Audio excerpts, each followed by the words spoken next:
en Estados Unidos con los dos hombres que veían en sus pantallas, con Donald Trump, con Elon Musk, con su lucha de egos y también con las declaraciones del presidente de Estados Unidos. Os quiero preguntar también por esto sobre el conflicto en Ucrania. Ha estado varios días sin hablar después de esta operación Telaraña que tanto se ha comentado, y ayer en esta comparecencia, en esta reunión bilateral junto a Friedrich Merz, le preguntaban si iba a imponer más sanciones o no, si iba a apretar más a Rusia, y vino a decir, y esto también se ha comentado bastante, José, que es algo así como cuando se pelean dos niños. Decía que Rusia y Ucrania son como dos niños peleándose y que a veces hay que dejar, bueno, pues que ellos luchen, ¿no? Que ellos peleen y que ya se separen solos. Llama la atención porque, hombre, Donald Trump siempre ha estado hablando de ultimátums, de que iba a solucionarlo en 24 horas y ahora viene a decir que lo que hay que hacer es dejar que se peleen. ¿Te sorprende este giro de Donald Trump? Pues también su forma de tirar la toalla. O sea, aquí el que es un niño es Trump. O sea, los otros son señores adultos que nos podrán dar una impresión mejor o peor, pero son, o sea, Zelensky y Putin son señores adultos y mayores y que están metidos en un asunto muy grave, muy serio, en el que pueden acabar muy mal, sobre todo Zelensky. Entonces, lo que diga Trump, francamente, yo creo que yo no sé ya los giros que ha dado Trump en la crisis de Ucrania, pero han sido ya varios y yo creo que lo mejor que puede hacer tanto los ucranianos como los rusos es ir a lo suyo y no hacerle demasiado caso. En el caso ruso es más fácil porque no dependen de Estados Unidos, pero en el caso ucraniano es más delicado porque sí dependen y mucho de Occidente. Entonces, en ese aspecto, pues bueno, ¿por qué vamos a hacerle? Pero otra cosa que es una constante que también hay que recordar continuamente. Los rusos han calculado la guerra a muy largo plazo. Entonces, a Rusia ahora mismo no le interesa arreglar esto. Recordemos que además la opinión pública rusa es mucho menos sensible a los golpes de efecto que la occidental. Entonces, bueno, no creo que lo que está sucediendo ahora... Recordemos que esta guerra es una guerra popular en Rusia, no popular en el sentido que la gente vaya entusiasmada, pero sí están resueltos, porque es un tema existencial para ellos, a mantener liberada la población rusa de Nueva Rusia y de Crimea. Y en ese aspecto no van a hacer un centímetro. Y si hay que ir a más, se irá más. Entonces, esa resolución de los rusos ha puesto al Estado y a los aparatos del Estado a preparar el conflicto, repito, a muy largo plazo. Por lo tanto, si las negociaciones van bien, pues bien. Si van mal, pues no se negocia y punto. Y recordemos que esta técnica, incluso en medio de derrotas militares, les ha venido muy bien tanto a los rusos como a los soviéticos. Recordamos que en 1905, derrotados por los japoneses, el Tratado de Paz, en el cual los rusos les apretaron las tuercas todo lo posible a los japoneses que estaban agotados. Después de la guerra, el Tratado de Paz fue francamente benévolo para Rusia, que ni siquiera pagó indemnizaciones. Y en la guerra de Finlandia, al final, el peso militar de Rusia obligó a los finlandeses a ceder y a retroceder hasta las fronteras actuales. Entonces, recordemos que las soluciones militares son una parte de la política. Pero la política es superior al hombre, si te derrotan completamente y entran en tu capital y te colocan la bandera del palacio, pues se acabó.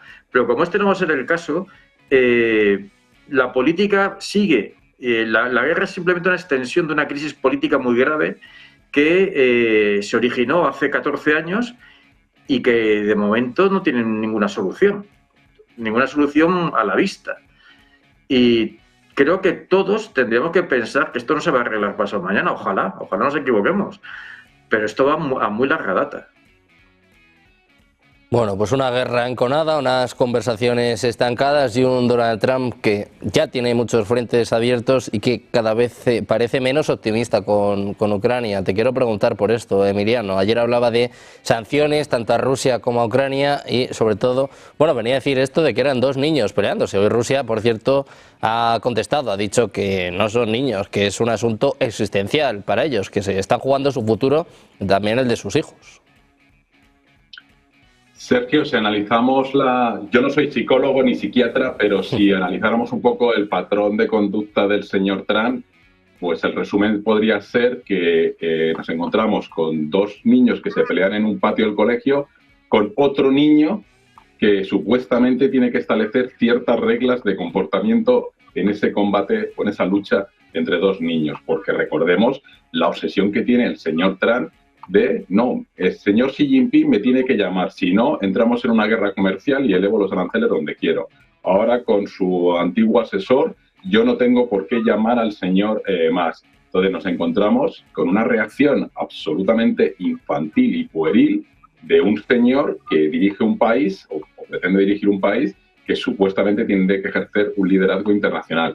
Entonces, es sumamente preocupante que adopte este patrón en un conflicto que tiene unas consecuencias importantísimas, especialmente para la sociedad ucraniana, que es la agredida, pero también para la sociedad rusa, que no todos estarán de acuerdo con esta situación a la que les ha llevado la visión de Putin en relación a cuál debe ser el futuro inmediato de Rusia, y sobre todo en relación a los europeos, que nos vemos con estos vaivenes de ahora sí os hablo, ahora no os hablo, ahora os pido el 5% de gastos en defensa, ahora inicio una guerra comercial porque la Unión Europea es un alien que se ha creado única y exclusivamente para devorar a la economía y a la sociedad norteamericana. Entonces, con estos patrones de comportamiento es muy difícil atenerse a las reglas normales de negociación diplomática entre estados, porque automáticamente este señor pretende que nunca logra que lo que él dice va a misa y que en 24 horas, como si fuera el CEO del mundo, pues puede ser capaz de solventar problemas o conflictos o no tener la visión ni los datos necesarios, ni tampoco el interés por profundizar en ellos para tratar de establecer una posición de Estados Unidos que realmente cumpla esa función mediadora, porque el mediador por naturaleza es neutro, es decir, trata de establecer soluciones entre ambas partes, no trata de favorecer a una parte acusando a la otra, que nunca lo ha sido, de dictador, o que si no los deja abandonados, o que no tiene las cartas, etcétera, etcétera. Entonces, realmente, la deriva en la que está entrando Estados Unidos dentro de este liderazgo que tradicionalmente ha ejercido es muy preocupante para el mundo y especialmente para los europeos, que nos hemos quedado un poco en el aire y tenemos que buscar nuestra propia identidad y nuestro propio camino ya independientemente de Estados Unidos, al menos durante la presidencia. Pero el problema de esta presidencia es que con todo lo que ha hecho ya en tan poco tiempo, pues otros 3 años más del señor Trump puede ser auténticamente pues un caos que en el que nos arrastra a todos y que esperemos que alguien nos saque de este caos de forma rápida e inmediata, porque si no, tanto con Rusia como con Israel y Gaza, que no nos olvidemos también las magníficas declaraciones que hace el señor Trump respecto al conflicto entre Israel y Gaza y las medidas que toma, porque ayer mismo aprobó otro decreto sancionando económicamente al Tribunal Internacional Penal por aplicar el derecho internacional, cosa inaudita, y ya veremos también qué pasa con Taiwán y otros conflictos, o Sudán, o Yemen, etcétera, etcétera. Es decir, es que realmente estamos en manos de un señor cuyos criterios desde el punto de vista de resolución de controversias internacionales son harto dudosos. Pues Donald Trump, que tiene muchos conflictos geopolíticos, que también prometía, bueno, pues ser el pacificador, ser el que iba a terminar con todos ellos. Y de momento hay que reconocer que paró el conflicto entre India y Pakistán, que era, bueno, muy serio, 2 potencias nucleares, pero desde luego con Ucrania no lo consigue. Te quiero plantear lo mismo, Jesús. ¿Cómo ves el papel de Trump en este conflicto y cómo de cerca estamos de la retirada de Estados Unidos? Sí, me parece que está silenciado, Jesús. Sí. Sí, ahora. El conflicto, como os he dicho, es un conflicto muy serio entre 2 países del este de Europa que afecta no solamente a la supervivencia de estos 2 países, sino al futuro de Europa y del mundo. Y también que, por otra parte, lo que suceda nos va a condicionar mucho, aunque parezca que estemos lejos, a España. Y en estos momentos la sensación que puede tener alguien es que después de 3 años largos en esta guerra, que la misma Federación Rusa no llama guerra, sino operación especial, realmente es una guerra que está causando mucho a Rusia. Si bien en Rusia en el pasado, pese a haber sido derrotada en 2 guerras, como se ha comentado aquí, supo sacar tajada de las resoluciones, no debemos tampoco obviar que la guerra de Afganistán les duró 10 años y arruinó a su sueño imperial de la época, que era la Unión Soviética, su avatar de la época. Hoy Rusia sigue jugando a lo mismo, a un gran imperio, está teniendo problemas en el Sahel, sus 10.000 hombres aproximados que tiene el Sahel no son capaces de contener todos los salafistas, yihadistas, como se les llama también en España, que hay pululando y creciendo cada vez más en el Sahel, es otro de los problemas serios, que esa derrota que tenga Rusia y China en la zona del Sahel nos puede afectar a la Europa de dentro de media generación, por ejemplo. Y la sensación, en resumen, que podría tener yo mismo de la guerra de ucrano-rusa en este momento es de estar en tablas militares, es decir, parece que nadie vaya ganando, pero tampoco parece que nadie vaya perdiendo. En el caso de una hipotética victoria, por ejemplo, ucraniana, que saque rédito Rusia, como hizo en el pasado, como ha comentado José, respecto a la guerra de 1905, la guerra del invierno del 40, podría ser. Yo tampoco veo totalmente desaparecida, ni nos conviene una Rusia que esté desgobernada y descontrolada, nos entendemos, pero claro, una Rusia que haga todo lo que quiera y que nos imponga su visión del mundo, especialmente Europa, que se crea que creando desestabilidad y desunión en Europa así va a tener un mundo mejor, la verdad que está muy equivocada. Vladimir Vladimirovich Putin es un hombre aparentemente mucho más serio que Donald John Trump. Zelensky se le ve, no se nota tanto desgaste físico en el cuerpo de Zelensky como en el de Putin, que sí se nota un cierto desgaste en estos últimos años, pero vamos a ver dónde nos lleva. Yo no creo que vayan a florecer las conversaciones ahora de paz. Que Trump se las quiera creer como un niño grande que es, bueno, pero el resto de nosotros creo que dudamos que en estos momentos pueda haber realmente una paz entre Ucrania y Rusia, porque cada uno de ellos tiene sus propios planes para al menos asentar o estabilizar su país, pero las cosas no van por buen derrotero.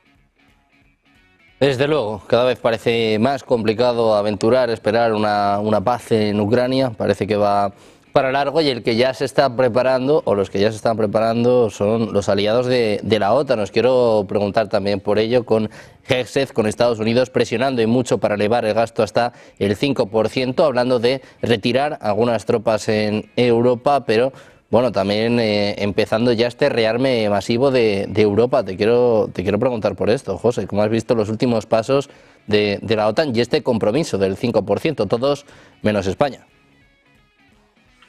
Bueno, pues lo pagaremos. No cabe duda, de una manera u otra lo vamos a pagar, porque no somos nadie para oponernos. Y en cuanto a la OTAN, bueno, la OTAN tiene un problema, que Estados Unidos, que es el pagano de la OTAN, pues ya no quiere seguir pagando lo que paga, quiere pagar mucho menos, lo cual también es bastante sensato teniendo en cuenta su situación económica. Por otro lado, no hay que olvidar otra cosa, que la OTAN, el escenario central de la geopolítica de los próximos, no sé, 2 generaciones posiblemente, ya no es Occidente, o sea, no es Europa, es el Pacífico. Y ahí es donde se está concentrando cada vez más un número mayor y más potente de tensiones, y en Asia. Y bueno, en ese aspecto, ciertamente los americanos han visto que el combate en Ucrania es un asunto europeo, y además realmente para ellos es la retaguardia de su frente principal, que es el Pacífico, es China. Recordemos que la política tradicional de Estados Unidos ha sido destruir a sus principales competidores uno detrás de otro. El caso en el siglo XX prototípico fue Alemania. Y hoy en día la Alemania que amenaza a los americanos no es Rusia, es China. Es el rival económico, el rival tecnológico, el rival militar.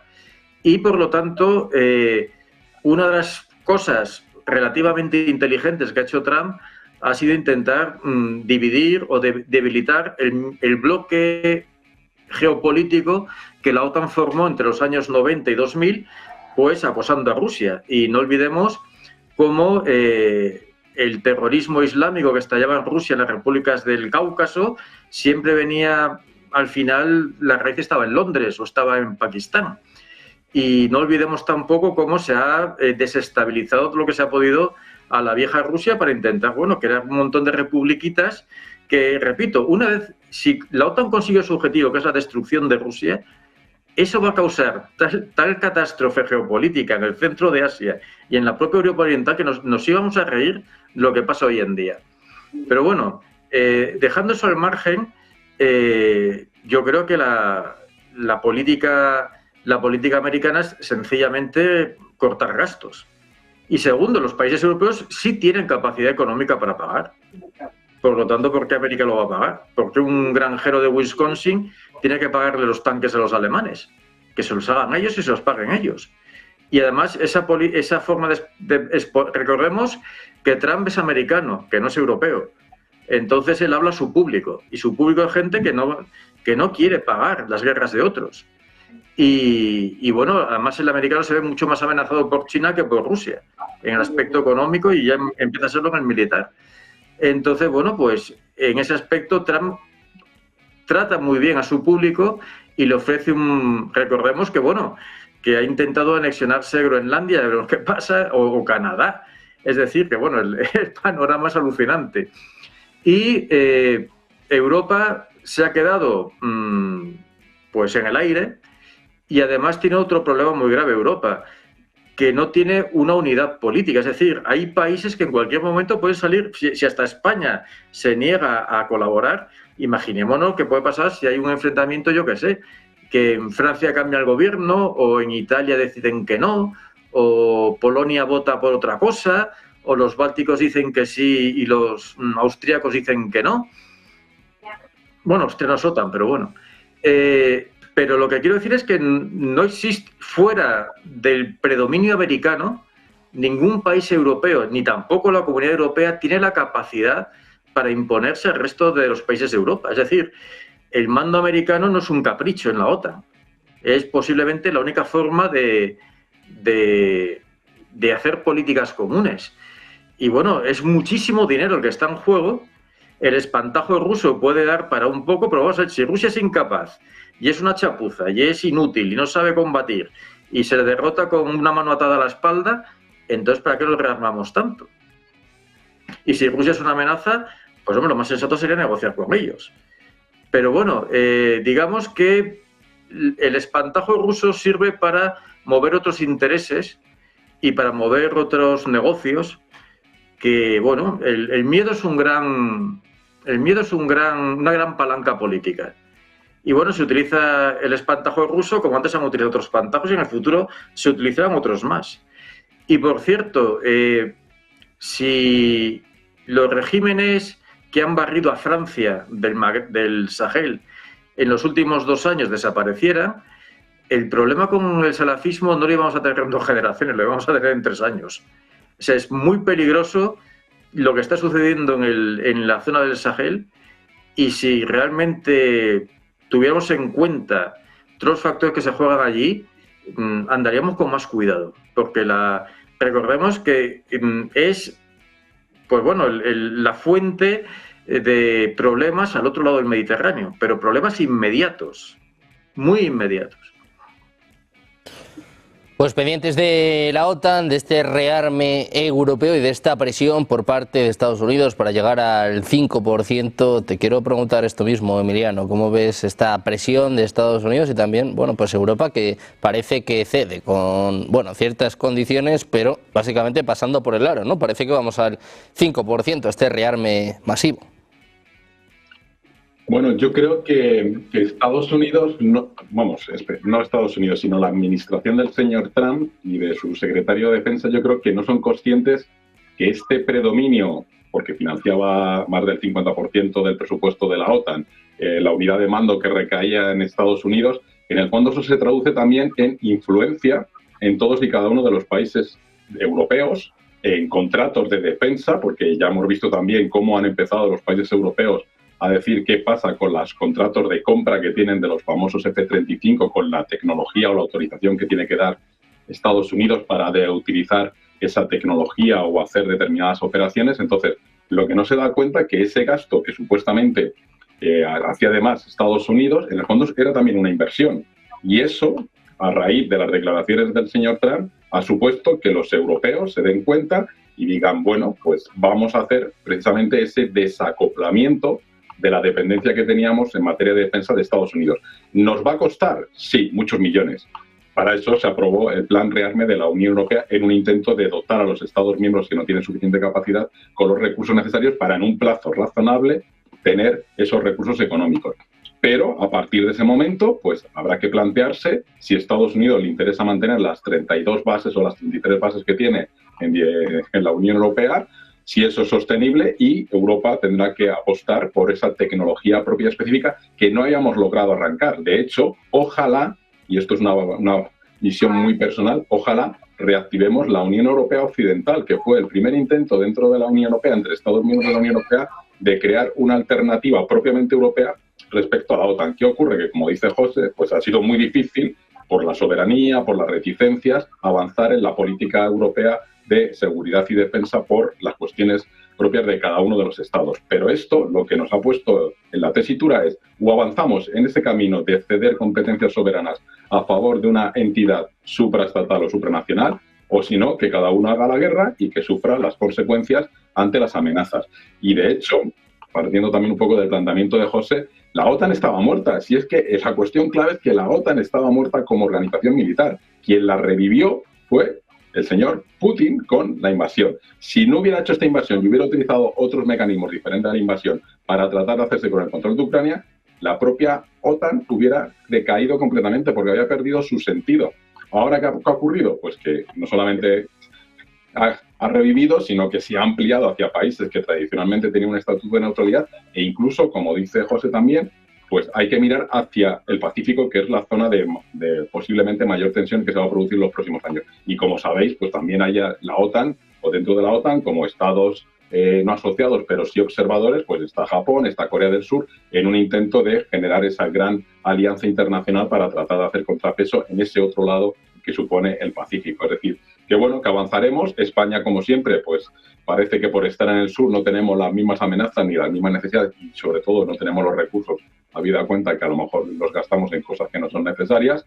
Y África también es un problema para nosotros porque somos el punto de entrada en Europa y por lo tanto nos interesaría mucho también que la OTAN también tuviese una posición o una visión, una capacidad de actuación a nivel africano para evitar también las amenazas que puedan derivarse de estados fallidos que son una amenaza desde múltiples perspectivas, independientemente del terrorismo salafista o yihadista que pueda haber, sino también temas de tráfico internacional de seres humanos, tráfico de drogas, tráfico de armas, etcétera. Entonces, la OTAN, desafortunadamente, pues se va a tener que reforzar y los europeos van a tener que apostar por algo muy propiamente europeo para evitar una dependencia de Estados Unidos que, bajo la administración de Trump, ha demostrado claramente que no es de fiar. Pues Jesús, esto mismo te quiero plantear. ¿Cómo ves la situación de la OTAN? ¿Cómo está reaccionando a esta presión de Donald Trump y sobre todo este rearme que empieza a ser una realidad? Una dicotomía en todo este tema del 5%. Pero es cierto que la guerra ruso-ucraniana ha hecho despertar a la OTAN. El 5% me parece otra cosa diferente. Esto sí lo veo en la línea un poco de estas cuestiones ciclotímicas que parece tener el presidente Donald John Trump. Vamos a ver, en el norte de África, en el Magreb, hay dos países rivales que gastan más del 10% de su PIB, que son Marruecos, alrededor de un 10%, y Argelia, que se acerca a un 14%. Entonces, él, viendo a sus grandes aliados marroquíes en este momento, que ojo, quién sabe si dentro de 2 o 3 años no puede acabar como un Irán del año 78 Marruecos. Eso es otra cuestión que dejo en el aire. Y a eso no lo hemos pensado mucho porque la situación del Sahel es muy seria. Pero claro, al ver que Marruecos gasta un 10%, él pensará, a ver si estos europeos me compran el 10% de su PIB. Está muy equivocado porque, claro, la Unión Europea, los países de la Unión Europea no están pensados como economías de guerra, pese a que nos haya despertado cierta solidaridad esta cuestión de la guerra ruso-ucraniana. Pero no somos economías volcadas en la guerra. Entonces es un problema de la noche a la mañana incluso conseguir en muchos países, el caso de España, que nos puede salir mal la jugada, estoy de acuerdo en eso, conseguir un 5% nos va a costar mucho, lo veo prácticamente casi imposible. Y después está lo de la dicotomía que decía, la cuestión China, Groenlandia, que está unida. Ahí es donde no veo la perogrullada, donde veo realmente una de las cosas sensatas que está haciendo la administración de Trump, por la sencilla razón que son el auténtico gran rival que tiene para su hegemonía futura Estados Unidos en media generación, es decir, si una generación humana son 30, 35 años, en 15, 20 años, si Estados Unidos no para a China, ya militarmente será mucho más poderoso que Estados Unidos. No tendrá nada que hacer gran parte del resto del mundo, incluso combinado contra una China todopoderosa de la época. Eso lo sabe la administración Trump y por eso esa insistencia que podemos ver desde Europa como una insistencia enfermiza, todo lo que dice sobre ciertos estudiantes de Harvard, extranjeros en Harvard, que están ligados al Partido Comunista, no dice perogrulladas en este sentido desde mi punto de vista, aunque en otras cosas pueda parecer un teleñeco, un personaje de aquella pared que hicieron los teleñecos sobre él hace 3 décadas, realmente en el tema de China, de la República Popular de China, es donde veo un poco más de sensatez a la administración Trump en cuanto a que lo ven como el gran rival. Lo que pasa es que sus formas, su manera gótica, egocéntrica de decir las cosas, todos los días decir una tontería, ay, me ha invitado Xi Jinping, le voy a cobrar aranceles, eso lo dice hace 2 meses, entonces aparentemente no te lo puedes tomar en serio, pero realmente es donde se encuentra, desde mi punto de vista, el kit de la cuestión.